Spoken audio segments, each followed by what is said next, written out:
Well, hello everyone, this is Austin. Another video. I'm doing a video within a month? What is going on? Look, it's alright. And before the video begins, I'm going to just say, I'm going to be honest with you. I am going to be very biased with this. I already know that, so I'm going to put that disclaimer before people just point it out. Look, I know.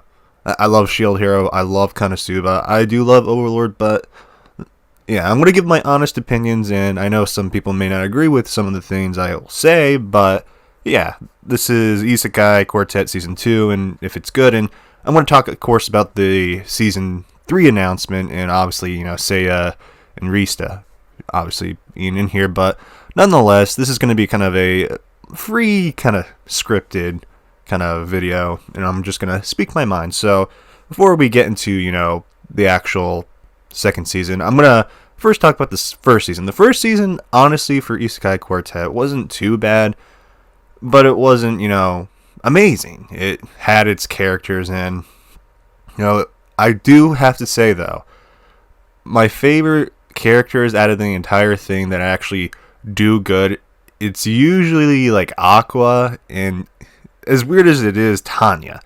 And of course, we have Ainz in it, but it's just those were the characters that kind of stood out in the first season for me.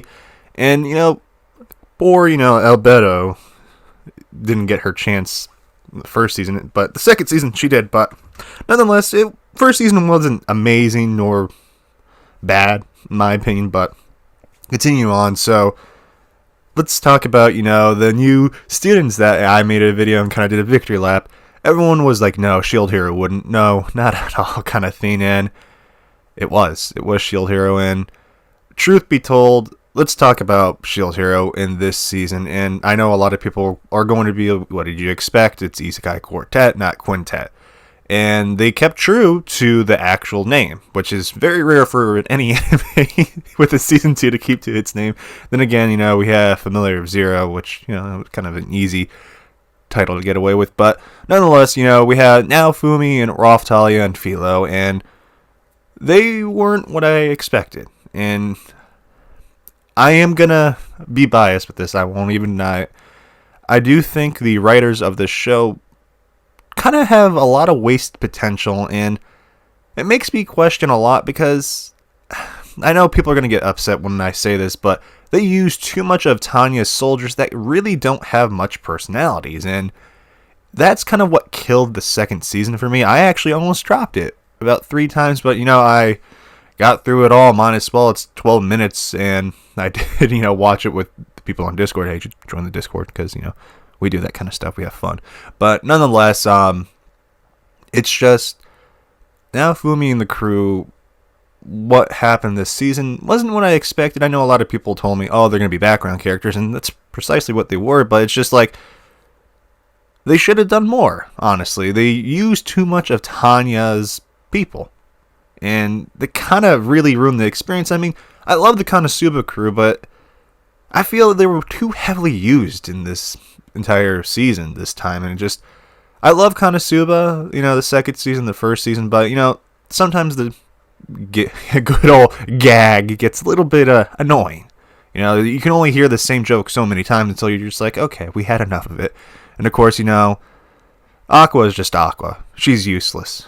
And as some people, when we were watching episode 12, this ruined the immersion. She was useful at the end, and just there was so much stuff. I was just like, okay, it's something. And to go into one of my favorite parts was how adorable Philo was, and it's amazing how adorable Philo this entire thing was, because it's just like,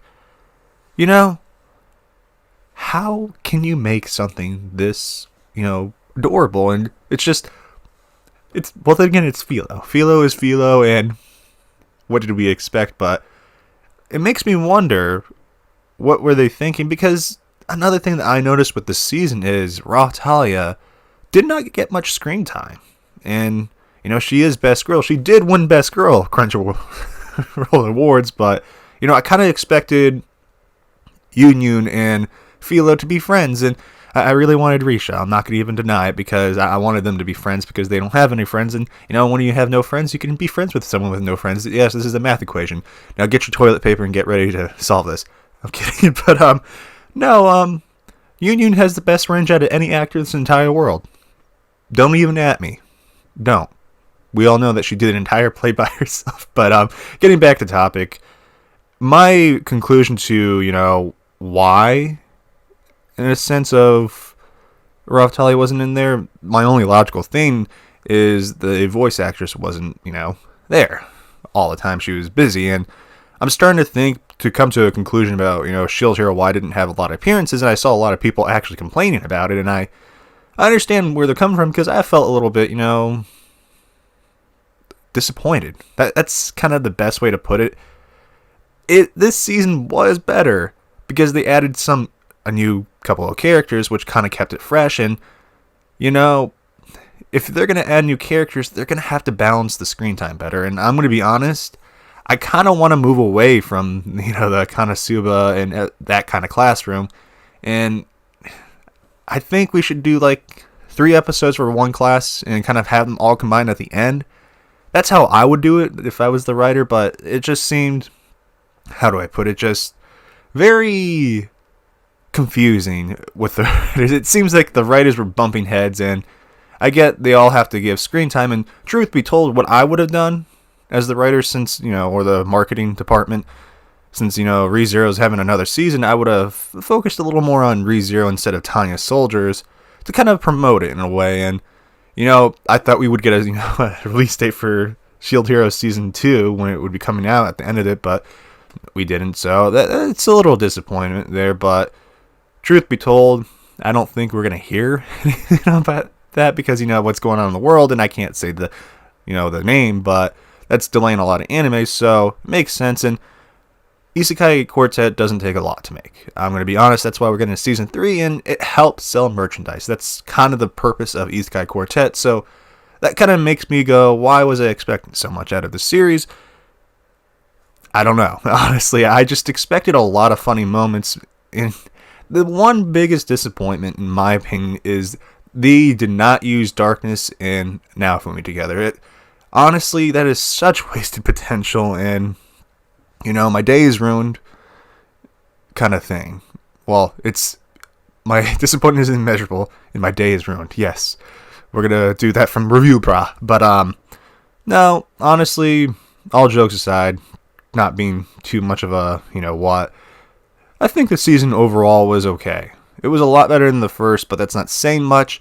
And, talking about saying, we had Seiya and Rista coming in, and that was a little cameo, and I'm kind of confused on if they're going to be permanent characters, but, just like Naofumi and Crew, probably not. And I actually kind of want to see an interaction between Seiya and Naofumi, because, Seiya would be curious about Naofumi's shield, kind of thing, but hey, who knows? I'm not the writer of the series. I really do think that the writers need to kind of reevaluate a lot of things, because, as I said, my plan if I was writing this series, and I know this is being biased, but we have different characters coming in, and we're going to have more characters coming in, obviously, and I know a lot of people are saying Maple from Bar Fury, but I have to say that I don't know if that's possible, because it's not really an isekai. It's one of those gray zones, like, SAO, and SAO isn't an isekai, as many people don't want to believe it, but I would welcome, Maple and Sally, but it's just,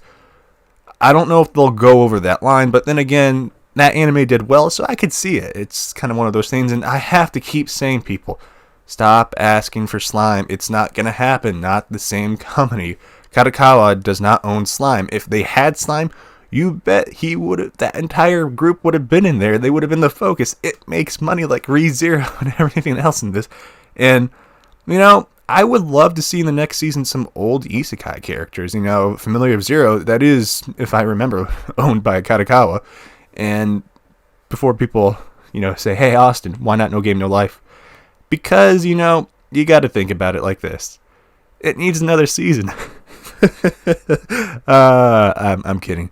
I love No Game, No Life, I'm not going to lie, but sorry about the whole rant, but it's just, this season, I want you to come out of this video thinking, that I don't hate it. I do think it was just a lot of wasted potential, honestly. And I really do think it falls on the whole fact that they wasted time on the wrong characters.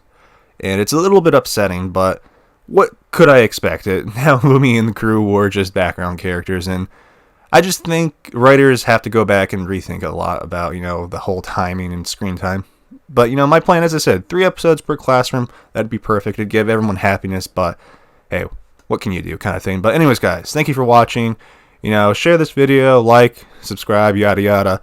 I'll see you in the next video whenever I plan to do it. And hey, join the Discord. I'm usually really active, and I apologize for not uploading as much. I'm just really busy. But anyways, guys, this has been Austin, and I am signing out. Peace.